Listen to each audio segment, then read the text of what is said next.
Hello friends, welcome to my channel equity trade and investment.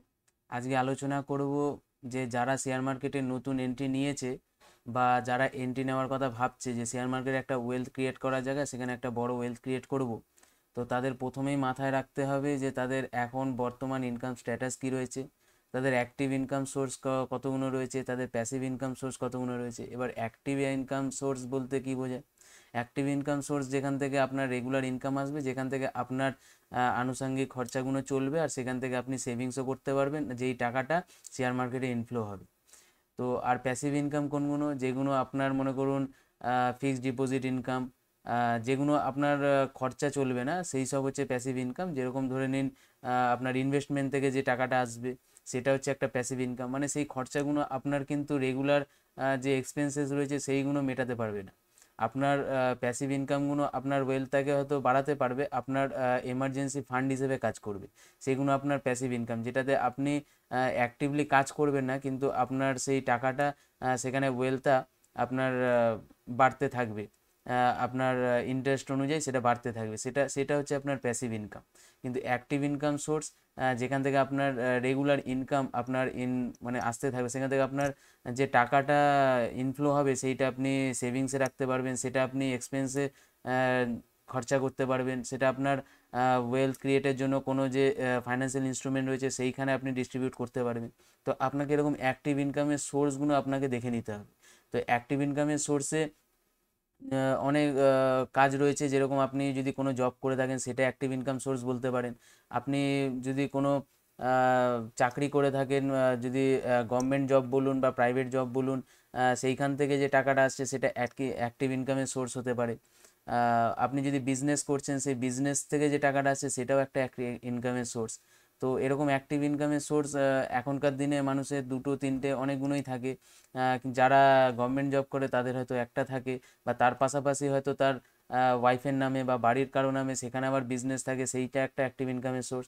এরকম নানান active ইনকামের source থাকে। তো এই অ্যাক্টিভ ইনকামের সোর্সগুলো আপনাকে ফাইন্ড করতে হবে প্রথমে। তো এইগুলো থেকেই টাকাটা কিন্তু আপনাকে মার্কেটে ইনফ্লো করে সেখানে ওয়েলথ ক্রিয়েট করতে হবে। এমন নয় যে মার্কেটে আপনি এন্ট্রি নিয়েছেন, সেখানে হয়তো আপনি কিছুটা টাকা নিয়ে নামলেন, ভাবলেন যে এখান থেকেই আপনার ইনকাম করে সেইখান থেকে আপনি খরচা চালাবেন। এটা কিন্তু সম্ভব নয়। আপনাকে মোটামুটি একটা ভালো ওয়েলথ ক্রিয়েট করে, একটা ভালো যখন আপনার পোর্টফোলিও একটা আহ, অনেক ভ্যালুয়েশনের পোর্টফোলিও হবে, তখন কিন্তু আপনি সেখান থেকে অ্যাক্টিভ ইনকামের সোর্স পেতে পারেন। সেখান থেকে হয়তো আপনি আহ, মানে রেগুলার ইনকাম করার জন্য আপনি সেখান থেকে ভাবতে পারেন। কিন্তু এখন বর্তমানে আপনি শুরুতেই যদি আপনি সেটাকে অ্যাক্টিভ ইনকামের সোর্স হিসেবে সেখানে কাজ করেন, সেখানে কিন্তু আপনি ডিমোটিভেট হয়ে যাবেন। সেখানে কিন্তু আপনি আর বেশি দিন লং টার্মের জন্য সেখানে সাস্টেন করতে পারবেন না।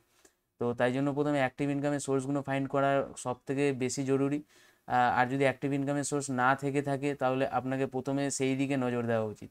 আর মার্কেট যেখানে রইলো, মার্কেটে আপনি সেখানে শেখার জন্য, নলেজের জন্য সেখানে পড়াশোনা করে তার নলেজ গেইন করে পরবর্তীকালে এন্ট্রির জন্য চিন্তা করতে পারে।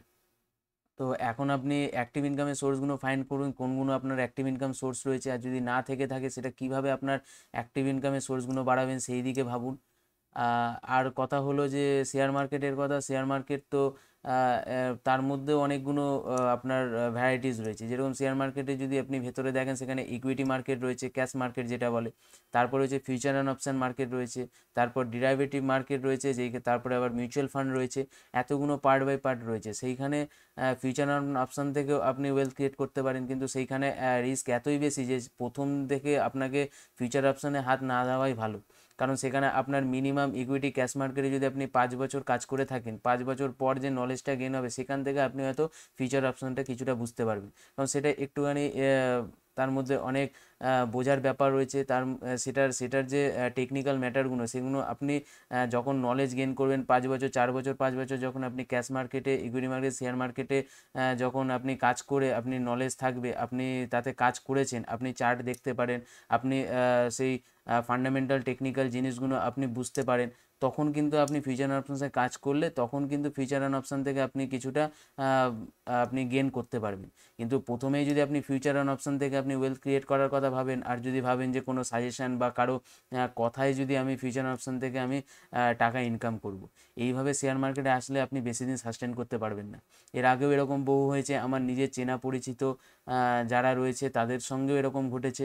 তারা প্রথমেই ফিউচার অপশানটাকে নিজের ইনকামের একটা সোর্স হিসেবে কাজে লাগানোর চেষ্টা করেছে, কিন্তু পরবর্তীকালে যত দিন গেছে তত আস্তে আস্তে বুঝতে পেরেছে যে এইভাবে ওয়েলথ ক্রিয়েট করা যায় না। তারপর সেখান থেকে তারা সরে এসছে। তো প্রথমেই আপনাদেরকে সাবধান করার জন্য এই কথাটা বলা। তাই জন্য প্রথমে অ্যাক্টিভ ইনকামের সোর্স চুজ করুন, যে কোথা থেকে আপনার অ্যাক্টিভ ইনকাম আসবে, যেখান থেকে আপনার ঘরের খরচা বলুন, আপনার নিজের পার্সোনাল এক্সপেন্সেস বলুন, সেগুলো আপনি বিয়ার করতে পারবেন। তারপরে আপনি সেখান থেকে টাকা বাঁচিয়ে সেইখান থেকে আপনি শেয়ার মার্কেটে ইনভেস্ট করতে পারেন। তো এরপরেও আরেকটা কথা রয়েছে, যে দুটো লাইনে যদি আপনাকে বোঝাতে চাই, দেখুন আমাদের আমাদের দুটোভাবে আমরা সেভিংস করতে পারি।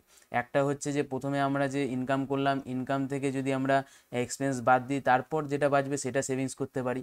এইভাবে সাধারণ মানুষ করে থাকে। কিন্তু যদি একটা বড় ওয়েলথ ক্রিয়েট করতে হয়, আমাদেরকে ভবিষ্যতে একটা মানে ভালো ভ্যালুয়েশনের পোর্টফোলিও তৈরি করতে হয়, তাহলে কিন্তু আমাদেরকে এই নিয়মটা একটুখানি চেঞ্জ করতে হবে। আমাদেরকে income minus expenses equal to savings করলে হবে না, আমাদেরকে করতে হবে income minus savings equal to expenses. এর মানেই হচ্ছে প্রথমে আমরা যে টাকাটা ইনকাম করছি সেখান থেকে আমরা ভেবে নেব যে একটা টাকা আমরা সেভিংসের জন্য রেখে দেবো, তারপর যে টাকাটা বাঁচবে সেটা আমরা এক্সপেন্সের জন্য খরচা করব। তো এইভাবে যদি আমরা চলতে পারি, আমার মনে হয় যে এটা ভবিষ্যতে আমাদেরকে একটা ভালো ভ্যালুয়েশনের পোর্টফোলিও তৈরি করতে বা একটা ভালো ওয়েলথ ক্রিয়েট করতে আমাদেরকে সাহায্য করবে। তো এইভাবে আপনারা একটু বাড়িতে অ্যানালাইসিস করুন, একটু নিজের ফাইন্যান্সিয়ালটা নিয়ে বসুন, দেখুন যে কী কী অ্যাক্টিভ ইনকামের সোর্স রয়েছে, সেখান থেকে কিভাবে আপনি টাকাটা জোগাড় করে তারপর আপনি শেয়ার মার্কেটে নামতে পারেন। এগুলো নিজেরা বসে বাড়িতে আপনার ফাইন্যান্সিয়াল যদি অ্যাডভাইজার থাকে বা আপনাদের যে বড় সিনিয়র যারা রয়েছে বাড়িতে, তাদের সঙ্গে বসে আলোচনা করুন, তারপর কোনো ডিসিশান নিন। প্রথমে এসেই শেয়ার মার্কেটে কারো বন্ধুর কথা শুনে ফিউচার অপশানে বা কোনো ইকুইটি মার্কেটে কাজ করবেন, এইভাবে কিন্তু শেয়ার মার্কেটে কাজ করা চলে না। তাই আপনাদেরকে ভালোর জন্য, আপনাদের সাহায্যের জন্য আমার আজকের এই ভিডিওটা বানানো।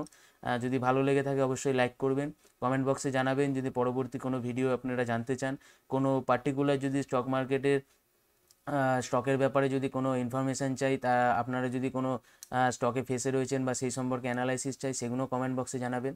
ভালো থাকবেন, সুস্থ থাকবেন, আজকের জন্য এতটুকু।